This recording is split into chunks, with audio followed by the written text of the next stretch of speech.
What's up, Gator Nation? Welcome to our latest rapid reaction. I'm coming to you live from Davis Wade Stadium following Florida's 45-28 win over the Mississippi State Bulldogs. The Gators get their first win in SEC play in their first road trip of the season and snap a 7-game losing streak against FBS opponents. So this was obviously important for Florida for a number of reasons. I think this program was on life support heading into this game. Another must-win scenario for Napier and his future and just the direction of this season. And Nick, offense came out hot, got good play from both quarterbacks. Defense had a strong start to the game and then kind of a lapse there at the end of the first half and in the third quarter. They get the big goal line stand, though, to kind of seal it. And then the Gators get out of here with a double-digit win and 503 yards of total offense. So a lot to like, but still some things to work on as well. Yeah. Florida, I think offensively, interesting strategy. Billy Napier, as you can see, I'm here, still in Gainesville, stay home with the daughter. But the broadcast said when they met with Billy Napier on Friday that he said DJ Lagway is going to get the third, the sixth, and the ninth drives. Basically, Graham gets 2, DJ gets 1, Graham gets 2, DJ gets 1. And in theory, I agree with that. Like, hey, the quarterbacks have a plan. They know what they're supposed to do. In practice, DJ Lagway gets in on the third drive, and Montreal fumbles, and they lose it. And now DJ's one drive of every 3 is done. So in practice, it ended up working out, and I think that's probably due to Mississippi State being terrible, more so than what the Gators did. And listen, both quarterbacks had really, really good days. I just posted that. If you go to their quarterback progressions, at one point, Graham Mertz had 13 straight completions. He finishes 19 of 21 for 201, 4 total touchdowns. Known dual threat quarterback Graham Mertz gets a rushing touchdown today. And DJ was 7 of 7. And shout out to Austin Barber for falling down on that football. Big man touchdown. 58 getting his rushing touchdown. So, like, listen, this is a game that Florida needed to win. Mississippi State had started slow in all 3 of their games. So I don't know that I'm giving Florida's defense a hat tip for looking good early as much as as much as Mississippi State has been bad early. And when I look at these numbers overall, Florida gave up 240 rushing yards to a team that Toledo held to 66 last year. And I mean, they ranked 114th in the nation in rushing offense. I mean, they didn't even try to run the ball. They had no interest. They were throwing the ball quick. And then they get to play Ron Roberts' defense, and they're like, oh, we can just run. Yeah, the Gators got no push up the middle. That's supposed to be the strength of your defense. And obviously the Gators were missing their defensive linemen that were out. I think particularly Mekhi Barrow is a guy that they need in their D-line rotation, especially at that nose tackle spot. That means more snaps for Desmond Watson. So, it was not good to see the way that they gave up 2 touchdowns in that third quarter. And again, I mean, they were right there knocking on the doorstep to score for a third time at the start of the fourth, and the Gators make a good play there to get the goal line stand, and that kind of decided the game right there. Really good play by Pup there, too. It's kind of like stay with it, force the pass, or force the pitch. There were some good moments, some good things to take away. I just think overall, giving up 480 yards to that team, that offense. Like, listen, you needed a win. Florida had to have a win. At the end of the day, we can pick apart the win. It's better to win in Starkville than lose in Starkville. Yeah, and look, this is not a place that the Gators have won often. This is a place that Steve Spurrier never came and got a win as Florida's head coach. The cowbells are different. Nick, they weren't very loud today. The stadium wasn't packed like it was for you in 2018, but they didn't have Dan Mullen returning to coach against his former team. I think they were a little bit more amped up for that matchup than what we saw today. I mean, it was still a cool atmosphere. Campus is nice, but Florida kind of took control of this game pretty early. And I'm with you. You make a great point. I wrote about it, talked about it on the board. Like, you get a 21-7 lead. You've got it humming on offense. Your quarterback, Graham Mertz, who's been just trying to find himself this season, finally has some confidence going and is playing well. And then you get the ball back inside your own 10-yard line.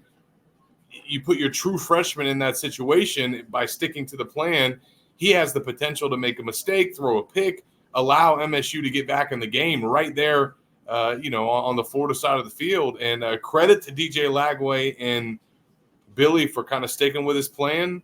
Not only did he lead them on a 91-yard touchdown drive, he had another possession where he was backed up inside his 10 and led them again on a touchdown drive after the turnover on downs on the goal line stand. So, look, Lagway was sharp, 7 of 7, had some nice runs as well.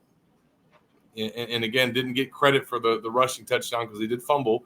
But I thought there was good things from both quarterbacks. And, man, at receiver, running back, and tight end, the Gators had a multitude of players that showed up today. They got a lot of guys involved in the pass game and the run game. And to be honest, Nick, again, this is against a very poor Mississippi State defense, but I think ideally this is what Florida's offense would look like in a perfect scenario. Your quarterbacks going in the game, alternating series, both of them having touchdown drives and success, and you get a bunch of guys involved at the skill positions. This is kind of what they envisioned their offense to look like. I mean, even Tony Livingston was making catches today. But we all know that this is not a very good Mississippi State defense or team. Can the Gators do that coming off the bye week when the competition gets tougher? Yeah. Probably a good bye week to have, considering how many guys were out this week as well. Use this week to get healthy. But I've got, if you're looking ahead, major concerns about that run. Enjoy the win, Nick. Yeah, major concerns. We'll talk about that in a couple of weeks. Today, what was the sense you got from talking to the players? It's been, I joked, the season is 21 days old. It feels like it's 2,100 days old. What was the sense you got from Austin Barber, Billy Napier, Graham Mertz, just getting a win?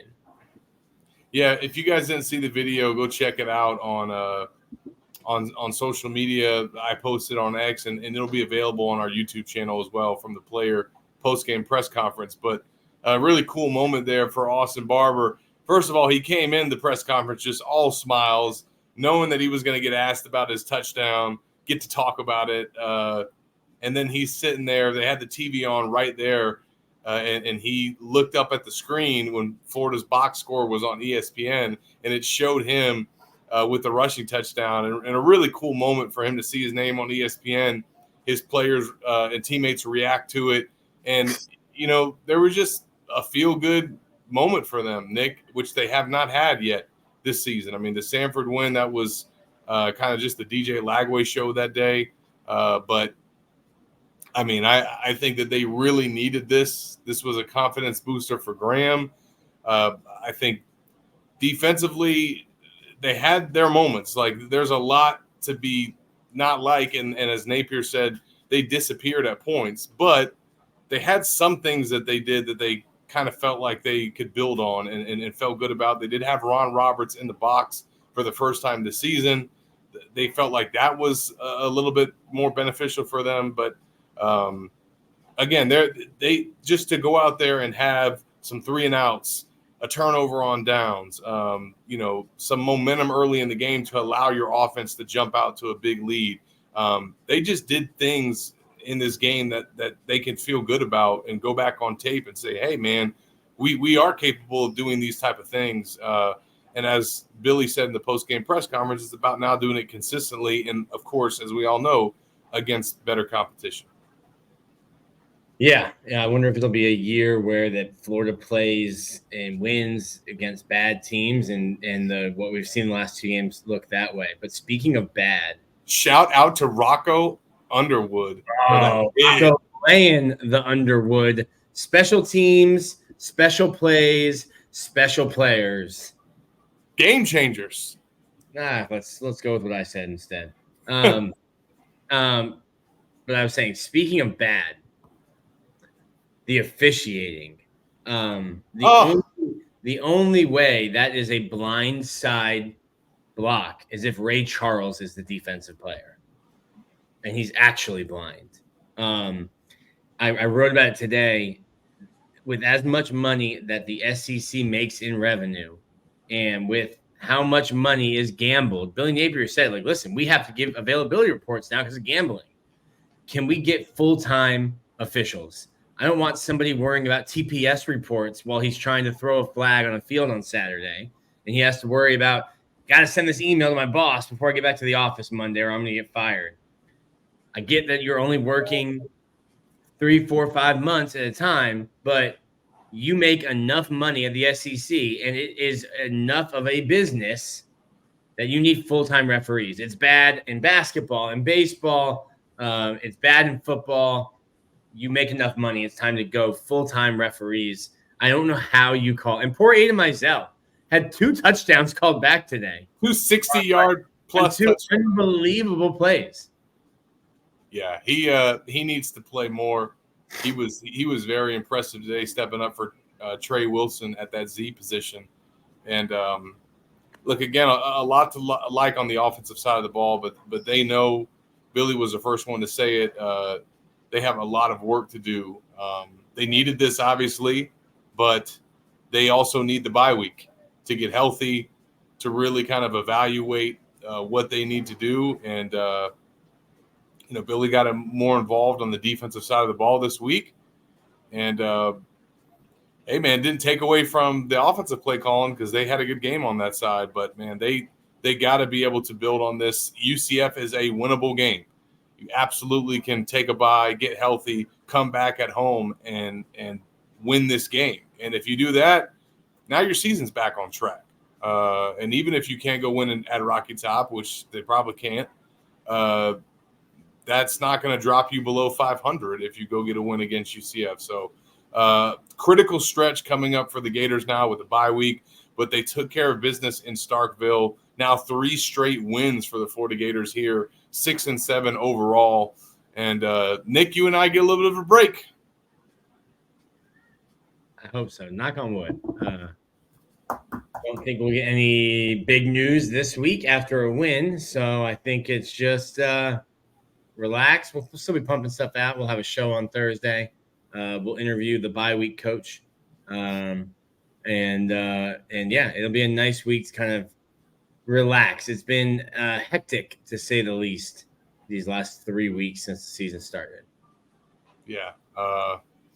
It's like you said, it's felt a lot more than just 4 weeks in. So we'll see where the Gators go from here. They get the dub, first SEC win of the season, snaps the losing streak that everybody had been suffering through. And now we see where the Gators can go from here. I'm going to go back and write some more, be back in Gainesville to rejoin my partner, and we will do what we can to rest up during the bye week before we get back in the swamp for the Gators versus UCF. For Nick Del Torre, I'm Zach Abolverdi. We'll see you guys next time.